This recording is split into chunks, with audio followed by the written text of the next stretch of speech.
Hello guys, welcome to dynamic tutorial services YouTube channel. इस video में discuss करेंगे class 12 banking का unit number 6 cheque का multiple choice question. तो start करते हैं। पहला question, name various types of cheque. Cheque mainly दो तरह का चेक होता है। पहला को बोलते हैं हम लोग ओपन चेक और दूसरा को बोलते हैं क्रॉस चेक। ठीक है, ओपन चेक का फर्दर दो पार्ट है, एक हो गया बियरर चेक और दूसरा हो गया ऑर्डर चेक। और क्रॉस चेक का टोटल 4 पार्ट होता है, general crossing, special crossing, account payee crossing and not negotiable crossing. ठीक है, अब ओपन चेक क्या होता है? An open cheque is one which is presented and paid by the banker over the bank counter in direct way. कोई भी check हम directly counter से कलेक्ट कर सकते हैं, उस तरह का चेक को हम लोग ओपन चेक बोलते हैं। और ओपन चेक का भी दो पार्ट है, एक तो हो गया बियरर चेक और दूसरा हो गया ऑर्डर चेक। ठीक है, नेक्स्ट क्वेश्चन है what is bearer cheque. Bearer cheque का मतलब ऐसा चेक जिसको आप काउंटर पे ले जाते हैं और पैसा डायरेक्टली कलेक्ट कर सकते हैं। ठीक है, उस तरह का चेक को बियरर चेक बोलते हैं। उस चेक में नाम मेंशन नहीं किया हुआ रहता है। ठीक है, जो भी पार्टी चेक लेके जाएगा उसको पेमेंट मिल जाएगा। ठीक है, इसको हम लोग सेल्फ चेक भी बोल सकते हैं।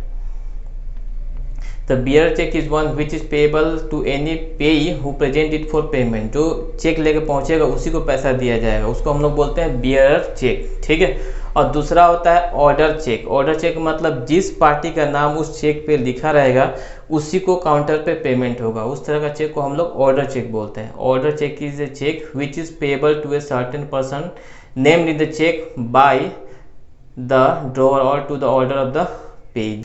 जिस पार्टी का नाम चेक में लिखा रहेगा उसी को पेमेंट मिलेगा, इस तरह का चेक को हम लोग क्या बोलते हैं? Order cheque. ठीक है, अब आते हैं हम लोग क्रॉस चेक पे। ओपन चेक का मतलब जो काउंटर में डायरेक्टली पेमेंट हो जाता है, उस तरह चेक को क्या बोलते हैं? Open cheque. और क्रॉस चेक क्या हो गया? Cross cheque are paid through bank account. ऐसा चेक जिसका पेमेंट डायरेक्टली बैंक अकाउंट से होता है, कैश काउंटर पे नहीं मिलेगा, बैंक के जरिए मिलेगा, बैंक अकाउंट में पैसा जाएगा। इस तरह का चेक को हम लोग क्या बोलते हैं? क्रॉस चेक बोलते हैं। ठीक है, what is post dated check. दो बार एग्जाम में आ चुका है।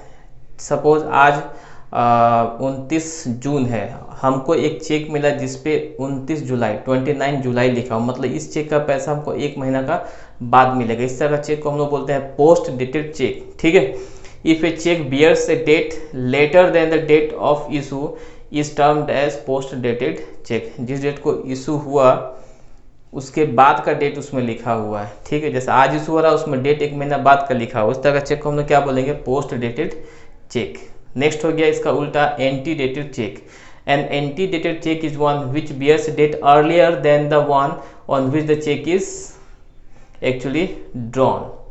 आज हमको चेक मिल रहा है, ठीक है, सपोज आज 29 जून है और चेक हमको मिला है, उस पर डेट लिखा हुआ 29 मई का।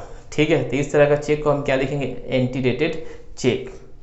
नेक्स्ट हो गया स्टेल चेक। स्टेल चेक मतलब ऐसा चेक जिसका वैलिडिटी खत्म हो जाता है। ठीक है, तो हम लोग कंट्री में रूल है कि 3 मंथ से ज़्यादा अगर क्रॉस हो चुका है डेट, तो हम लोग का जो चेक होगा वो इनवैलिड हो जाएगा। ठीक है, ये cheque which is more than 3 months old, 3 month से ज़्यादा पुराना चेक है तो उसको इनवैलिड माना जाता है, वही हम लोग का स्टेल चेक होता है। What is mutilated cheque. ऐसा चेक जो 2 टुकड़ा में बढ़ चुका है, ठीक है, उसको हम लोग म्यूटिलेटेड चेक बोलते हैं। What do mean by conversion of money. Conversion of money means wrongful and unlawful interference with other person property or collecting cheque which is not consistent with the owner's right of possession. Conversion of money का मतलब हुआ किसी और party के check है, किसी और को मिलना था, लेकिन उसको हम खुद कुछ हेरा फेरी करके गलत तरीके से हम उसको कलेक्ट करें उस पैसा को, उस प्रोसेस को हम लोग कन्वर्सन ऑफ मनी बोलते हैं। ठीक है, नेक्स्ट है what is double crossing. General भाषा में डबल क्रॉसिंग का मतलब धोखा देना होता है। ठीक है, लेकिन चेक का टर्म में डबल क्रॉसिंग का मतलब जब एक चेक में, ठीक है, 2 अलग अलग बैंक का नाम मेंशन किया रहेगा तो उसको हम लोग डबल क्रॉसिंग बोलते हैं। When a cheque bears across its face 2 separate special crossing that is the name of 2 banks is termed as double crossing. ठीक है, एक चेक को 2 बार क्रॉसिंग किया गया। ठीक है, क्रॉसिंग का मतलब चेक का जो लेफ्ट कॉर्नर है वहाँ 2 पैरेलल लाइन खींच के बीच में बैंक का नाम लिखा गया, वो भी दो अलग अलग बैंक का। इस तरह का क्रॉसिंग को हम लोग डबल क्रॉसिंग बोलते हैं। ठीक है, ये specially crossed cheque is required to be collected through the banker specified in the crossing. मतलब डबल क्रॉसिंग में अगर बैंक का नाम लिखा हुआ है तो जिस बैंक का नाम लिखा उसी के जरिए उसको कलेक्ट करना है। ठीक है, next, collecting banker can claim protection only in case of crossed cheque. ठीक है, ये स्टेटमेंट क्या है, ट्रू है, एग्जाम में भी क्वेश्चन पूछा गया था। ठीक है,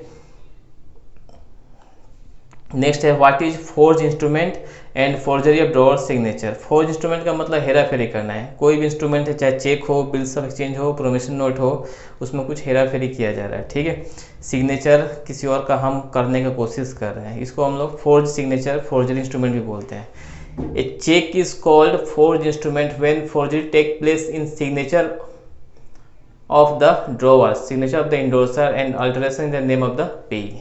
ठीक है, सिग्नेचर का हेरा फेरी कर रहे हैं, नाम का हेरा फेरी कर रहे हैं, इस तरह का इंस्ट्रूमेंट को हम लोग क्या बोलते हैं, फोर्ज इंस्ट्रूमेंट बोलते हैं। ठीक है, और फोर्ज इंस्ट्रूमेंट वैलिड कैसे होता है, फोर्ज सिग्नेचर से। अगर सामने वाला का हम चेक हूबहू एज इट इज कॉपी कर लेते हैं, ठीक है, तो उस तरह का सिग्नेचर को हम लोग क्या बोलेंगे, फोर्ज सिग्नेचर बोलेंगे। ठीक है, forgery of drawer signature is void and payee will not be able to enforce payment. ठीक है, अगर ड्रॉअर का सिग्नेचर को फोर्ज किया जाता है तो वो वॉइड है, मतलब इलीगल है, लॉ उसको नहीं मानता है। And payee will not be able to enforce payment. ठीक है, पेई सामने वालों को पेमेंट करने के लिए नहीं बोल सकता। In such case payee gets payment by mistake, such payment can be claimed back from her. गलती से अगर उसको किसी को पेमेंट हो ही जाता है तो उससे पैसा वापस लिया जा सकता है। एक एग्जांपल देके हम समझा रहे हैं, जैसे हमारा चेकबुक था, किसी ने साइन किया, ठीक है, हमारा सिग्नेचर का फोर्ज किया, पैसा किसी दूसरे पार्टी को दे दिया। ठीक है, लेकिन ये जितना भी प्रोसेस हुआ है वो सब फोर्ज प्रोसेस है, तो हमारे पास राइट है कि जिसको भी पैसा मिला है हम वहाँ से कलेक्ट कर सकते हैं। ठीक है, तो ये तो हो गया यूनिट 6 का मल्टीपल चॉइस क्वेश्चन। अगर वीडियो पसंद आए तो एक लाइक ज़रूर दीजिए और जाते जाते हम लोग का चैनल को ज़रूर सब्सक्राइब करें, क्योंकि आगे भी बहुत सारा बैंकिंग से रिलेटेड वीडियो आप लोग को मिलेगा। तो मिलते हैं नेक्स्ट वीडियो में।